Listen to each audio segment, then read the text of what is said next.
What's going on, guys? So today I'm here with my 2008 Saab 9.3 Turbo X, and I'm going to be telling you guys all the things that make this car so unique and special. Now, a lot of people consider the Turbo X to be kind of the ultimate Saab in a way, I guess you could say. I mean, that's certainly how I feel about it. It's definitely my favorite Saab out of everything. But that's not what this video is about. Today I'm just going to be telling you guys everything that makes this amazing car so special and so unique. Before I get into the video too far, I do want to mention that if you are attending Saab Owners Convention coming up August 9th to 12th in Solomons, Maryland, if you are going to be there and you do want to have your car featured on the channel, please DM me on Instagram or email me so that way we can set something up.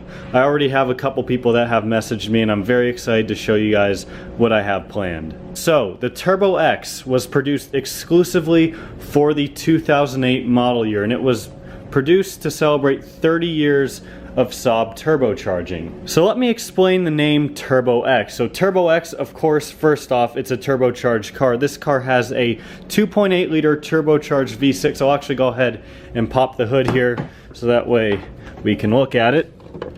So here it is, the 2.8 liter turbocharged V6 motor producing from factory in the Turbo X 280 horsepower and 295 foot-pounds of torque. Now this is the same exact motor found in the Saab 9.3 Aero from 2006 to 2009. This just has more power, and really a simple ECU tune on a normal Aero can get you this power output pretty easily. So of course the second part of the name is the X, and the X stands for cross-wheel drive. Now this is the first Saab to debut, well, their cross-wheel drive system, which was later featured in newer 9.3s past 2008 and the 9.5 as well. So the cross-wheel drive system is basically, it's essentially all-wheel drive, and it can distribute torque throughout wheels however much it wants. I think it can send up to like 70 or 80% of torque, available torque, to a single rear wheel or something crazy like that. So it really helps with handling at high speeds and whatnot. Of course, if you're cruising at 70 on the freeway, it'll be predominantly a front-wheel drive car just to help with your fuel economy.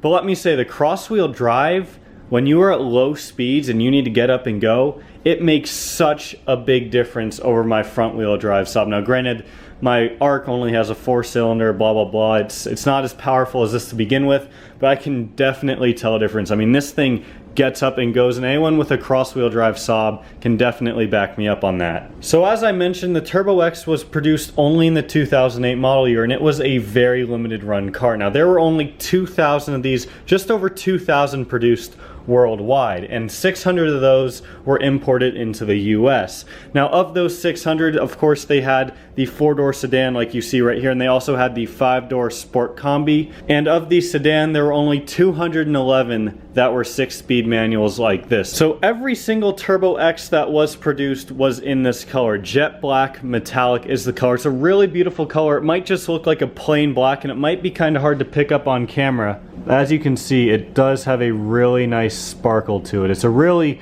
really beautiful paint color, especially when you get it into the sun. So now let's talk about the interior. Definitely one of my favorite parts of this vehicle. Now the Turbo X has a carbon fiber themed interior, and what that means is you get carbon fiber in spots like right here, down here around the key and the shifter. You got it right here, right above the glove box, and then over on the door panels as well. Now, there's not as much carbon fiber as I kind of would like, but it's still really cool to have that on, you know, for what this car is. I think that's really cool to have some carbon fiber. So staying on the interior while we're at it, all new generation 9.3s have the same exact gauge layout. They did change it slightly once we hit 2007, they updated the interior, blah, blah, blah.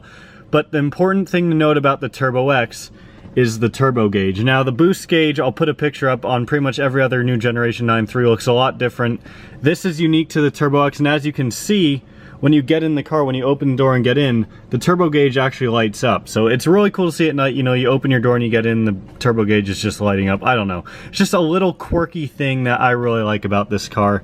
So the next thing that makes the Turbo X unique is the exhaust. And if you do not know what this car sounds like, I highly suggest checking out my exhaust montage video on this car, which I just uploaded last video, so check it out up in the corner up here. But as you can see, the rear diffuser and the bumper kind of as a whole is different because the Turbo X is the only Saab with those exhaust tips. Now, yes, I know mine are crooked and they stick out a little bit, and yes, that will be fixed in due time. But the Turbo X does have a unique exhaust, which gives it that unique sound. This specific car has a rear muffler delete. Now, if you look right here, that is the Turbo X muffler. That muffler only came on the Turbo X, and that's part of what makes it sound different from your standard 9.3 Aero. So the Turbo X also came with a different design around the fog lights. Now, the Turbo X, as you can see from the grille and everything, it really seems to have a gray and black theme on it. You can tell from the wheels, you can tell from the grille. There's a lot of gray and black on this car, which I think really goes well when you put it all together. But of course you have unique design right around here. You do also have a unique splitter or front lip for the Turbo X right here. As you can see, mine is damaged a bit, but that lip is unique to the Turbo X. Now, of course, I do also want to talk about the wheels. So these wheels are exclusive to the Turbo X. These are 18 by 7.5 inch wheels, and some people don't like them. I freaking love them, and for those of you who are saying you need to change your wheels, I'm saying screw you, I am keeping these wheels because they are beautiful and they are so unique to this car and they're part of what make it so special. So yes, these wheels are staying. Then you kind of have the 3-spoke design like on the classic Saab wheels, and they just put a modern touch on it. I just think it looks so good. I absolutely love these wheels. And coming around to the back, you also have a spoiler right here unique to the Turbo X. Now, the standard 9.3 Aero spoiler, it doesn't come out as far and it goes up a little bit. This is more flat and long and it looks super badass. So I definitely like this over the standard 9.3 spoiler. The Turbo X also has larger front brakes. As you can see, those brakes are pretty big. I'm not sure the exact size on the rotors, but the calipers are obviously pretty big. They barely fit in there under the 18-inch wheels. And let me tell you, they definitely do stop. If you need to stop in a hurry, they are not going to let you down. You will definitely stop very quickly, despite this car weighing something like 3,600 pounds with the cross-wheel drive. So the Turbo X also has a lower stock ride height. Now, if you look at mine, it's not this low from factory. This car specifically is on map-tuned coilovers and is at basically the lowest setting.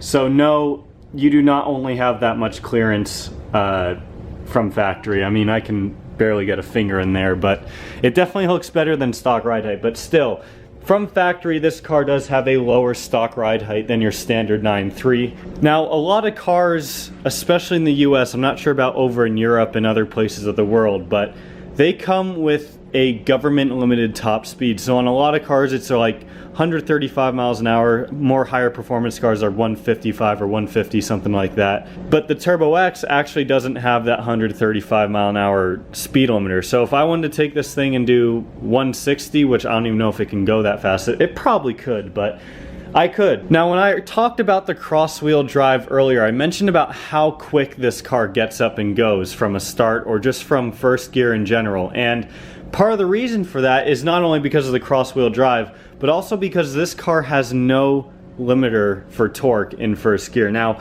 the thing that I really hate about my ARC and pretty much most Saabs in general is that they have torque limiters in first gear. I think some even in second gear as well. So that really hurts your power at lower speeds. And I think it's to help with traction and to ease wear on the transmission and whatnot. But with the Turbo X, Saab finally said, screw it, we're not going to limit torque in first gears. And I have done a lot of research. For those of you that don't have a Turbo X and really want to get rid of that torque limiter in first gear, you can't. I've looked it up. I've asked a ton of people. There is basically no way around that. So unfortunately, you're just gonna have to deal with however much torque Saab decides to give you in first gear. So yeah, guys, that's pretty much it. That is what makes the Turbo X so unique and so special. Again, this car, 6-speed manual sedan, one of 211 in the US, and I am proud to say that, honestly. I have wanted this car for so long. Now that I finally have it, I'm just so happy and I'm loving every second of driving it. So one more thing I thought of that I don't believe is unique to the Turbo X is this steering wheel. Now this steering wheel is just about the softest and thickest steering wheel I have ever felt. It is so comfortable, like just to squeeze it and just to hold it. That sounds really weird out of context. But yeah, I absolutely love this steering wheel. I don't think it's specifically unique to the Turbo X, but it is gorgeous and I love it so much. Anyways, guys, that's gonna wrap up this video. Thank you all so much for watching. If you are enjoying the Turbo X content, make sure to give this video a big thumbs up, and I'll see you all next time.